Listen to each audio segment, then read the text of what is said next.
جی تو اب وہ جو شاطر ٹھگ تھا وہ تو پیسے لے کے چلا گیا، تو لڑکا تو بڑا پریشان ہوا، اس کے پاس تو کچھ بھی نہیں تھا. تو پھر اس نے کیا کیا کہ ایک شیشہ گھر کے پاس ملازمت کر لی، جہاں پر اس نے 1 سال تک محنت کی اور اس کے پاس پیسے آ گئے. اب وہ 2 کام کر سکتا تھا، یا تو وہ اسپین واپس چلا جاتا اور پھر سے بھیڑیں بکریاں خرید لیتا، ریوڑ بنا لیتا، اور جیسے وہ پہلی زندگی گزار رہا تھا ویسے گزارتا، یا یہ تھا کہ وہ مصر جائے اور وہاں پر جا کر خزانہ تلاش کرنے کی کوشش کرے. تو اس نے کیا فیصلہ کیا کہ وہ مصر جائے گا. اب مصر جانے کے لیے وہ ایک بڑے قافلے میں شامل ہو گیا، اور اس قافلے نے صحرا کے راستے سفر کرنا تھا. اس میں ایک انگریز بھی تھا جس نے اس کو ایک کیمیا گر کے بارے میں بتایا. کیمیا گر کون تھا؟ جو سونا بنانا جانتا تھا. اچھا جی اگلی ریڈنگ کرتے ہیں. صحرا میں قبائلیوں کی باہمی جنگ کے سبب قافلے کو ایک وسیع اور پرامن نخلستان میں رکنا پڑا، جہاں انگریز کو وہ کیمیا گر مل گیا. اسی دوران لڑکے کو غیبی اشارہ ملا کہ نخلستان پر حملہ ہونے والا ہے، حالانکہ یہ قبائلی روایت کے خلاف تھا.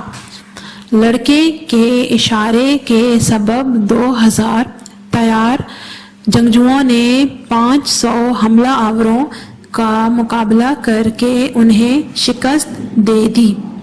اس خدمت پر لڑکے کو سونے کے 50 ٹکڑے اور نخلستان کے مشیر کا عہدہ ملا.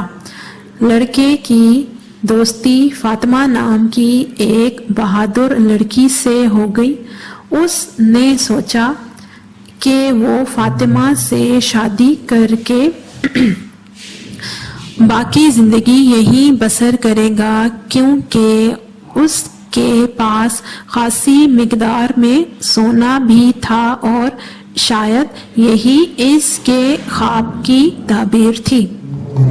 اچھا جی تو آپ کو میں نے بتایا کہ وہ صحرا میں سفر کر رہا تھا، تو جو قافلہ تھا اسے ایک نخلستان میں رکنا پڑا. وہاں پر لڑکے کو یہ غیبی اشارہ ملا کہ نخلستان پر حملہ ہونے والا ہے، تو اس نے نخلستان کے لوگوں کو یہ بات پہلے سے بتا دی. تو پھر ان جنگجوؤں نے حملہ آوروں کا مقابلہ کر کے انہیں شکست دے دی. تو اب چونکہ لڑکے نے انہیں بتایا ہوا تھا اور وہ اس حملے کے لیے تیار تھے اور وہ اس مقابلے میں جیت بھی گئے تھے، تو انہوں نے لڑکے کو یعنی سنتیاگو کو سونے کے 50 ٹکڑے اور نخلستان کے مشیر کا عہدہ دیا. وہاں پر سنتیاگو کی ملاقات جو تھی وہ فاطمہ نام کی لڑکی سے ہوئی، اس کے ساتھ اس کی دوستی ہو گئی. اس نے سوچا کہ فاطمہ سے شادی کر کے باقی زندگی یہیں گزارے گا. اس کے پاس سونا بھی تھا، تو اور اس کو یہ لگا کہ شاید یہی اس کے خواب کی تعبیر ہے. اگلی ریڈنگ ہم کرتے ہیں. اسی دوران لڑکے کی ملاقات ایک پراسرار اجنبی سے ہوئی جس کے کندھوں پر 2 باز ہوتے تھے. وہ کیمیا گر اسے اپنے خیمے میں لے گیا. اس کے خیمے میں سونا بنانے کی بھٹی یا دوسری کیمیا گری میں استعمال ہونے والی چیزیں نہیں تھیں، بلکہ کتابوں کا ڈھیر، کھانا پکانے کا چولہا اور قالین تھا. کیمیا گر نے خیمے میں آگ روشن کر دی جس سے ایک مخصوص خوشبو پھیل گئی. کیمیا گر نے لڑکے کو سونا بنا کر دکھایا، تھوڑا دیا بھی، مگر باتیں سونے سے بھی زیادہ قیمتی سمجھائیں. کیمیا گر نے لڑکے کو اونٹ فروخت کر کے گھوڑا خریدنے کا مشورہ دیا. لڑکے نے کیمیا گر کے مشورے پر عمل کیا اور اس کے ساتھ نخلستان چھوڑ کر صحرا میں جانے پر راضی ہو گیا. اس نے فاطمہ کو خدا حافظ کہا اور کیمیا گر کے ساتھ سفر پر نکل پڑا. مختلف مراحل اور مشکلات سے گزر کر احرام سے 3 گھنٹوں کے فاصلے پر کیمیا گر نے کہا، اب دونوں کے راستے جدا ہیں، تم احرام کی طرف جاؤ گے اور میں واپس صحرا. منزل کے قریب پہنچا کر وہ لوٹ گیا. لڑکا اب اکیلا آگے بڑھا. ایک ٹیلے کے نزدیک دل نے گواہی دی کہ خزانہ یہی ہے. اچھا جی، اب کیا ہوا کہ نخلستان میں لڑکے کی ملاقات کیمیا گر سے ہوئی. کیمیا گر سونا بنایا کرتا تھا.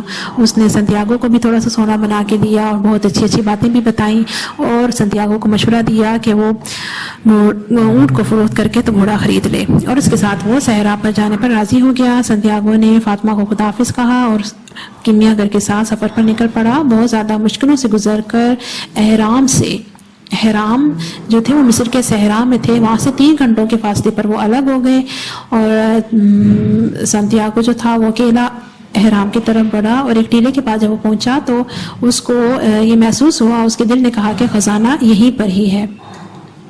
جی بچوں، اب آپ کے سامنے یہ 4 پوائنٹس آ گئے ہیں جو ہم نے پڑھے ہیں. اس میں 3 پوائنٹس: مصر کا سفر، افریقی بندرگاہ، شاطر ٹھگ. کون ملا اس کو؟ شاطر ٹھگ. اس نے کیا کیا؟ ساری رقم چرا لی. تو پھر سنتیاگو نے شیشہ گر کے پاس ملازمت کر لی. اس کے بعد جب رقم اکٹھی ہو گئی تو اس نے مصر جانے کا فیصلہ کیا. راستے میں وہ نخلستان میں رکا تو اس کی ملاقات کیمیا گر سے ہوئی جس نے اسے بہت قیمتی باتیں بتائیں اور اس کے ساتھ سفر کیا اور وہ آخرکار احرام مصر میں پہنچ گیا. تو مصر کے سفر میں یہ جو پہلے 3 پوائنٹس ہیں یہ ہم نے آج کی ریڈنگ میں کیے ہیں. اچھا جی، اب یہ آپ کے سامنے جو ہے یہ پوری پکچر ہے پورے یونٹ کی. ٹرائفا تک کا سفر جس میں سنتیاگو کے بارے میں ہم نے کیا تھا، خواب جو اس نے دیکھا، پھر وہ ٹرائفا پہنچا، وہاں پر اس کی ملاقات 2 لوگوں سے ہوئی، جپسی اور پراسرار بوڑھے سے. آج ہم نے اسی کو کنٹینیو کیا ہے، آگے پڑھا ہے مصر کا سفر. ٹھیک ہے، مصر کا سفر. مصر کے سفر میں جو اس کے ساتھ 3 باتیں ہوئیں وہ ہم نے آج پڑھی ہیں کہ راستے میں افریقی بندرگاہ میں رکا، وہاں پر ایک شاطر ٹھگ تھا، اس نے اسے ساری رقم لے لی اور وہاں سے بھاگ گیا اور سنتیاگو جو تھا وہ بالکل خالی ہاتھ ہو گیا. پھر اس نے شیشہ گر کے پاس ملازمت کر لی. شیشہ گر کے پاس کیا کیا؟ اس نے ملازمت کر لی. ملازمت کرنے کے بعد اس نے اتنی رقم اکٹھی کر لی کہ وہ آگے صحرا میں اپنے سفر کو جاری رکھتا اور مصر جاتا. تو وہ قافلے میں شامل ہو کے تو اس نے صحرا کا سفر کیا. راستے میں نخلستان میں رکا. نخلستان میں اس کی ملاقات کس سے ہوئی؟ کیمیا گر سے ہوئی. کیمیا گر نے سنتیاگو کو کچھ قیمتی باتیں بتائیں اور اس کے ساتھ مصر تک کا سفر کیا اور احرام کے پاس آ کر تو سنتیاگو رک گیا اور ایک ٹیلے کے پاس اس کو ہوا کہ یہاں پر شاید اس کی خزانہ ہے. جی، تو یہ مصر کے سفر میں یہ جو 3 پوائنٹس تھے ان کی ہم نے آج ریڈنگ کی ہے. ٹھیک ہے بچوں، اس کا جو نیکسٹ پوائنٹس ہیں 2 نمبر 4 اور نمبر 5 یہ اب اگلی ریڈنگ میں پڑھیں گے اور اگلی ریڈنگ میں ہی اس کی کہانی کو بھی سمجھیں گے. جی بچوں، امید کرتے ہیں کہ آپ کو سمجھ آئی ہوگی. اس ویڈیو کو لائک کریں، سبسکرائب کریں، شیئر کریں تاکہ باقی بچے بھی اس کو دیکھ سکیں.